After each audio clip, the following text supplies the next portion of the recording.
Yo! For this episode, I'll need a location. I heard My Summer Lair, which makes sense. Villains need a break from their typical lairs. People have summer homes, right? Okay, I got a location. And I'll need an occupation. I heard podcast host. Okay, let's put this together. Yo! Welcome to My Summer Lair. I'm your host, Sammy, yes, and Younan. I actually performed improv in a group. We did it for about 2 or maybe 3 years. It's a challenging medium because it forces you to be decisive. Instead of saying car, which of course is just bland, it's better to be specific. Like, say, Ford Pinto. Your castmates benefit, the audience benefits, and of course you can build on that. That is, if you have it. Because with improv, some nights you just don't have it. But again, with improv, it's better to avoid the negative and focus on the positive. So tell me this. What do John Belushi, Gilda Radner, Bill Murray, Stephen Colbert, Tina Fey, Tim Meadows, Shelley Long, and Bob Odenkirk, plus many more, all have in common? Del Close, an actor, writer, and improv teacher who coached many of the best-known comedians and comic actors. I mean, that list I just recited, and that's not even half of it. Chances are you know Bill Murray and Tina Fey and Bob Odenkirk. They're friends, yet Del Close is a stranger.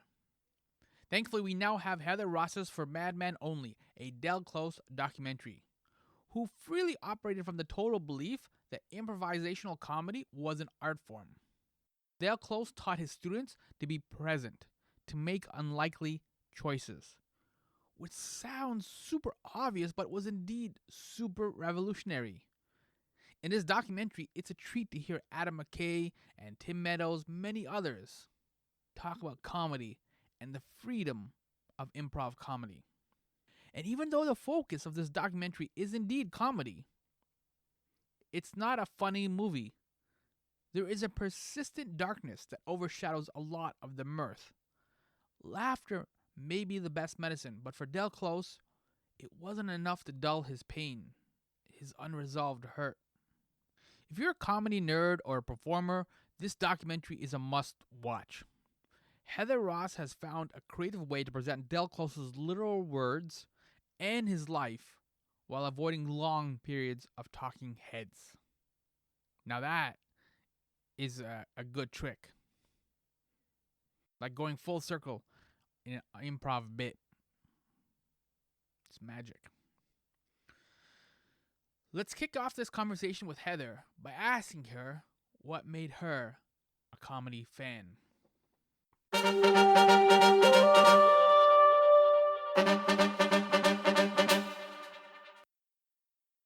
Okay, so now let's get into your work and your filmmaking. And so now, are you all ready to talk about Yes and? Yeah, let's do it. Yeah. So I want to start at the beginning because from the documentary, I got the impression you're a comedy fan. So growing up, who were some of the comics or even maybe TV shows that recruited you and made you a comedy fan? Oh my God. I mean, I grew up in the 80s. Yeah. And Own that. so, It's fun. It's a great y- decade. yeah. So, I mean, I was super like, Bill Murray and, Harold Ramis, and their movies were super formative. Yeah, like watching a lot of like weird, like there's the John Cusack movie Better Off Dead. You like any like the weirder the better, and early SNL. Like I think my girlfriend's mom like showed us like 70s SNL when we were like 6, and like she's like, "You're old enough for this," Yeah. and and I was like, "This is great. This is so freaking weird," So like it to me, it was about yeah, it was. I loved sketch and I loved satire and I love those people that were sort of taking the things that are around us that we know are sort of borderline ridiculous and Mm-hmm. making them, showing us how absurd they are, and having fun with it and not taking it seriously. So those were sort of where I started to really feel like, that's like special place in my heart. Mm-hmm. And then, getting my 20s and 30s starting to go to stand up, just loving like Paul F. Tompkins. And, he would always have like, of course, Mr. Show and SCTV going backwards, like just people with the skewed sensibility. And You really like the um, weirdos, eh? I like the weirdos. I like the Okay. weirdos. Okay, I'm The picking up on Marty that. Yeah. Bamfords, like for sure, for sure. So then, you mentioned SNL already, and I know the documentary opens with the premise that if you don't know Del Close, that's fine because you know Mike Myers and Amy Poehler and Robin Williams, and of course that whole lineage. So just to give people kind of an idea, how would you compare Del Close to say like Lorne Michaels, right? Because the general public knows the SNL skets and they know the castmates, they know the lines, but Lorne Michaels kind of operates in the shadows, like Batman or something, right? So I don't know that a lot of people kind of know what Lorne Michaels actually does or who he is really, right? So as a rough comparison, how would you kind of compare those two, I guess, comedy giants?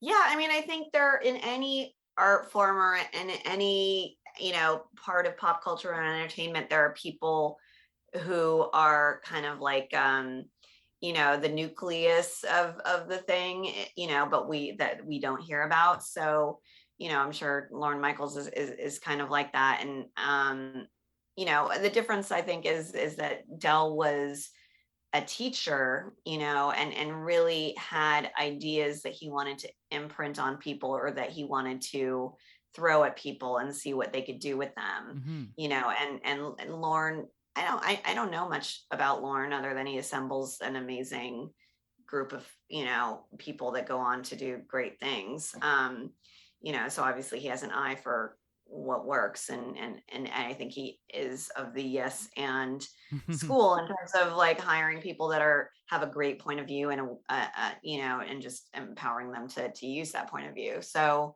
and that was a big part of what Dell did too, was just say like, the weird parts of you, the stuff that you don't normally want to take on stage with you, that's what I want to see. Leave the other stuff out, like leave dinner with your in-laws out of here. Like I want to see how you woke up. I want to see, who you become when, you've had too many. Like I want to see the unformed and the unpresentable parts of you, and that's what's going to be, or the searching parts of you, and that's what's going to be more interesting. So then, on that note, then would you say then this documentary confirms, I guess, one of the comedy hallmarks that almost darkness precedes comedy, right? That's one of the things, right? Because like I think only Seinfeld's really composed of light. Almost every other major comic has some sort of trauma or addiction or something dark that kind of fuels the comedy. Well, I actually came away not thinking that was true. I think that, having talked to like a real cross section of people, I think most comedians and most entertainers might be a little healthier than we, We give them credit for. these days at least, Mm-hmm. that I think they're able to access darker or weird parts of themselves. But, I think that we've come a long way from the days where you were just supposed to, you were expected to just like, do every drug on the table and, push yourself and, leave a beautiful corpse, So, and I think in some ways Dell was like that person who would do those things and go out to those reaches, and like we sort of started describing him as sort of like an astronaut who will go out Hmm. there beyond where, the safety of what can really be expected to, have a normal life, and he sacrifices his own normal life to bring you some idea of what is possible or what you really shouldn't do. He tell you a lot about failure as well.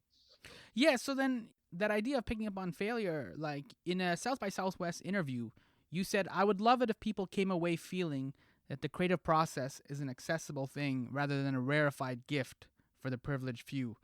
That we can give ourselves permission to fail in pursuit of stretching our abilities. So I want to talk about that inspiration, but I just also want to clarify, like, we started talking about like comedy nerds, and you're a comedy nerd, obviously, but like, this isn't just a documentary for comedy nerds, right? This is for like all creative people.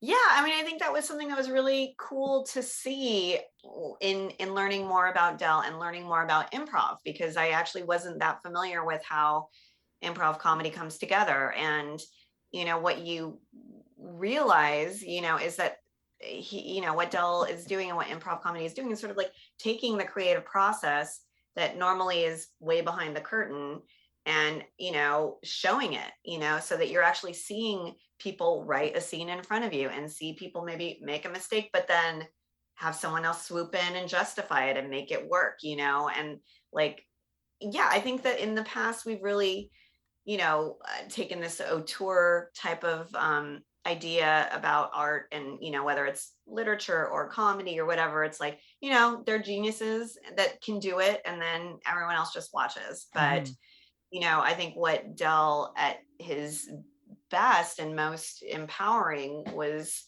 doing was saying like, no, we need the stories of like everyone, not just the guy who had the money and time and confidence to do it, and of course he didn't always make it as diverse or interesting as he could have or should have. But I think the art form itself is super democratic and super empowering for anyone to dip their toes in. Do you find that the art form itself mirrors the collaborative process of filmmaking?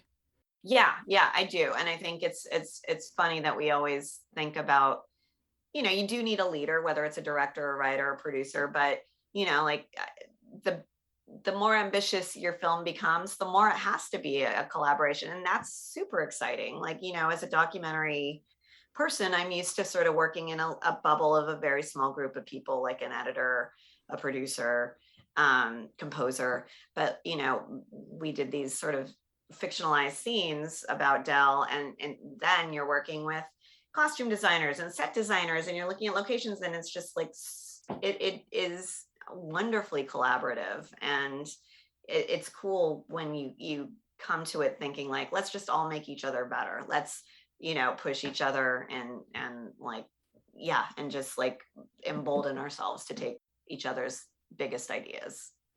And one of the people that's in the documentary is Tim Meadows. How did he almost not end up, or he just got in at the last minute? How did he? Because that's one of the tenets of improv, right? Is that it may not be safe. And so you were almost done the documentary, or I was almost done, and I've been chasing an interview with him for a long time because I knew he was heavily influenced by Dell. And he was also part of this very, interesting time with Adam McKay, and where things really started taking off, in Dell's teaching and becoming more accessible to a bigger group of people. So um he was a neighbor of a friend, and she was like, and a friend who was helping me with my movie, and she was like, I'm gonna go talk to him. I'm like, that is not cool. That's not how we do things in the movie yeah. business. We have to like go through agents. She's like, clearly the agents aren't doing their jobs. Let me just go check it out. And so she like saw him walking down the street one day and offered him a ride, and he got in the car with her, and basically she sort of strong-armed him into participating in the documentary, which indeed I don't think he had heard about, or I don't know what was happening, but eventually he said, yes, sure, fine, I will do it. It was like probably a couple days before we locked picture for South by Southwest. Wow, yeah. Yeah, it was cool. And he had these like great, this sort of linchpin idea of, what Dell's purpose was versus what he wanted to be, and sort of how he made peace with it. So, in the improv, that's like a tenet that it's all going to work out, right? That Mm-hmm. like something's going to happen to tie it all together at the end. And Yeah. I guess that was Tim Meadows. Right. Yeah. You just hope for the best, right? You start off on this journey, and then you're like, all Yeah. right, let's see where we end up. Yeah, I think he described it once as like, falling downstairs, a group of people falling downstairs and figuring out what happens on the way down. Yeah, that's a great way to put it. Yeah. And then I want to circle back to like Del Close himself, because parts of the documentary it seemed like he wasn't always necessarily interested in the laughs. Like we kind of tend to connect improv with laughs, getting the laughs, but he wanted any sort of reaction, like cheers or anything sort of like he wanted to provoke the audience. Was his focus, do you feel like it was on the castmates themselves and kind of trying to get, like you said, that hot mess and that emotional stuff and vulnerability out? Or was he also concerned and kind of aware of the audience as well? And that's a part that I don't, I'm not into like shock humor. I think he was into shocking, and I think you also have to look at the era that he was coming out of, like the 40s and 50s, super repressive, Mm-hmm. white Kansas, and I think, to me, I'm going to be a little real here. Like, shock is sometimes like the easy way to get out of, cliche, but it can become its own cliche. So, so, but I do think that it was probably a route to getting rid of artifice, at its back. If you want to put the positive spin on it, it was about getting rid of artifice, getting rid of anything that you've seen before, Mm-hmm. and being very immediate and honest in what is going on with you as a performer.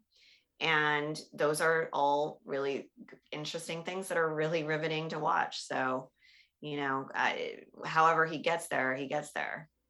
The idea of being immediate, like, do you feel like because of the timing of this documentary coming out during this pandemic, which kind of forced us to be present, because all our activities got taken away for a while there, right? Yeah. So, do you feel like this will kind of also, like, is it a kind of like a harken back and a call to like be more present and to be more aware, like you just even for the I mean, casual viewers?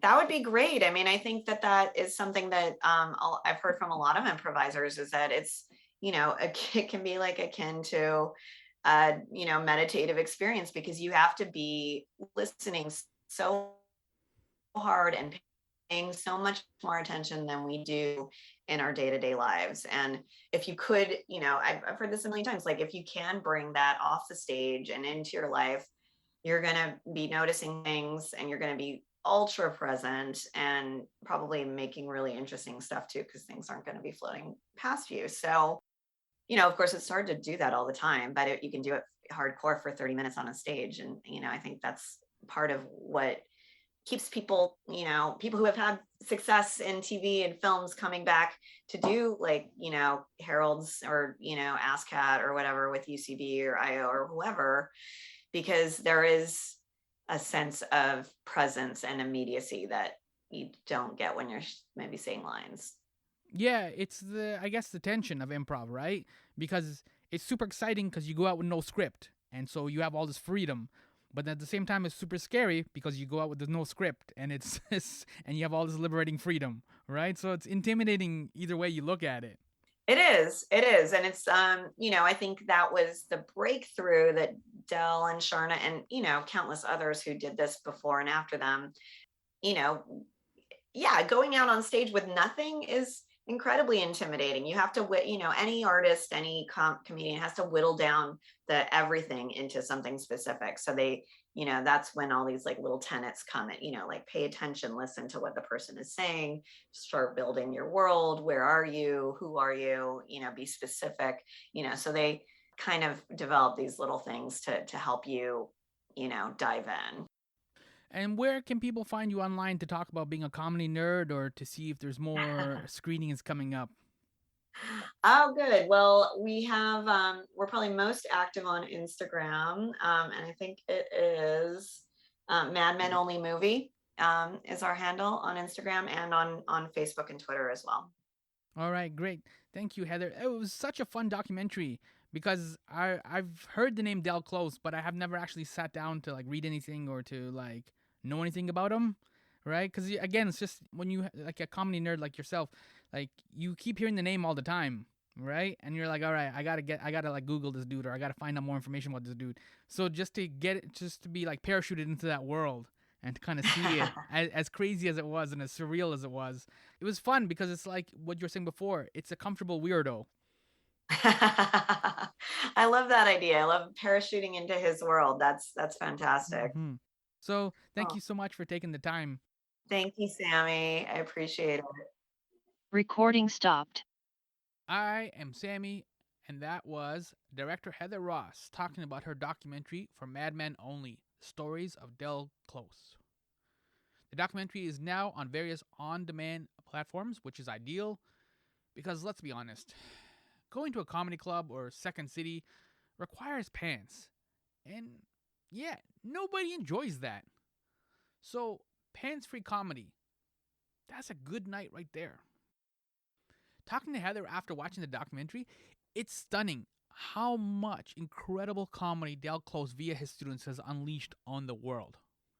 We blandly use the word influencer to describe a high school kid with like a large TikTok following who can get other kids to buy products. But Del Close was an old school influencer. His legacy will outlast his life because his students continue to turn in excellent humorous work.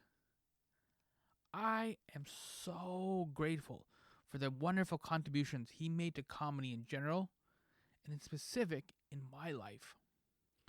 I know, this documentary attests it wasn't always easy. He wasn't always easy. And yet, through all the light and through all the darkness, we freely receive this infectious energy and constant comedy.